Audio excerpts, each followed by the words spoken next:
SIR Mysuru ಜಿಲ್ಲೆಯಲ್ಲೂ ಕೂಡ ನಡೀತಾ ಇದೆ. ಜಿಲ್ಲಾ ಚುನಾವಣಾಧಿಕಾರಿಗಳ ನೇತೃತ್ವದಲ್ಲಿ ಕೆಲವು ನೌಕರರು ಚೆನ್ನಾಗಿ ಮಾಡ್ತಾ ಇದ್ದಾರೆ. ನಿನ್ನೆ ಕೃಷ್ಣರಾಜನಗರದಲ್ಲಿ ಜಿಲ್ಲಾಧಿಕಾರಿಗಳ ಗಮನಕ್ಕೂ ತಂದಿದ್ದೇವೆ, ಅಲ್ಲಿ ತಹಸೀಲ್ದಾರ್ ಅವರ ಗಮನಕ್ಕೂ ಕೂಡ ತಂದಿದ್ದೇವೆ.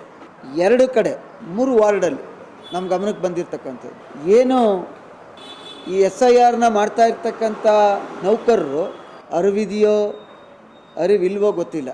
ಫಾರಮ್ಗಳನ್ನ ಸಾಮಾನ್ಯ ಕಾರ್ಯಕರ್ತರ ಕೈಲಿ ಕೊಟ್ಬಿಟ್ಟರು. 50 ರೂಪಾಯಿ ಒಂದು ಫಿಲಪ್ ಮಾಡಿ ಕೊಟ್ಟರೆ ಯಾರ ಕೈಲೂ ಕೂಡ ಕೊಡೋ ಹಾಗಿಲ್ಲ.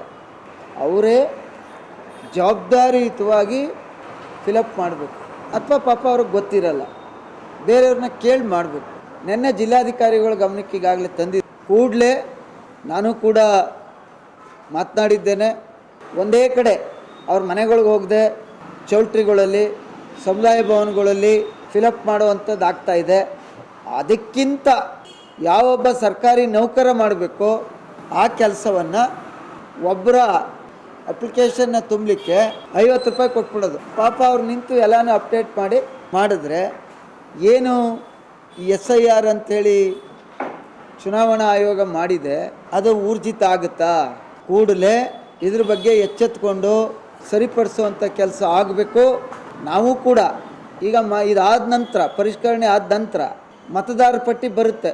ಅದು 2 ಕಡೆ ಇದ್ದರೆ ಅಥವಾ ಸತ್ತಿರ್ತಕ್ಕಂಥವ್ರನ್ನ ಮತ್ತೆ ಫಿಲಪ್ ಮಾಡಿ ಕೊಡುವಂಥದ್ದಾದರೆ ಅಥವಾ ಎಲ್ಲೋ ಒಂದು ಕಡೆ ಕೂತ್ಕೊಂಡು ಯಾರೋ ಭರ್ತಿ ಮಾಡುವಂಥದ್ದಾದರೆ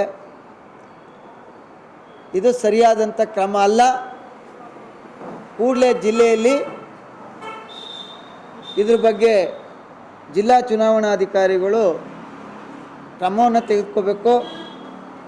ನಿನ್ನೆ ರೈಟಿಂಗಲ್ಲೇ ಕಂಪ್ಲೇಂಟ್ ಕೊಡಬೇಕು ಅಂತ ಮಾಡಿದ್ವಿ. ಆಮೇಲೆ ಅವ್ರು ಯಾರು ನೌಕರರಿದ್ದರು ಅವ್ರ ಗೋಳಾಟ ನೋಡೋಕ್ಕಾಗದೆ ಮತ್ತೆ ಈ ರೀತಿ ಆಗಬಾರ್ದು ಅಂಥೇಳಿ ತಹಶೀಲ್ದಾರ್ ಅವ್ರ ಕಡೆಯಿಂದ ಕೃಷ್ಣರಾಜನಗರದಲ್ಲಿ ಎಚ್ಚರಿಕೆಯನ್ನು ಕೊಡಿಸಿ ತಿದ್ಕೊಳ್ಳುವಂಥ ಕೆಲಸವನ್ನು ಮಾಡಿ ಅಂತೇಳಿ ಹೇಳಿದ್ದೇವೆ.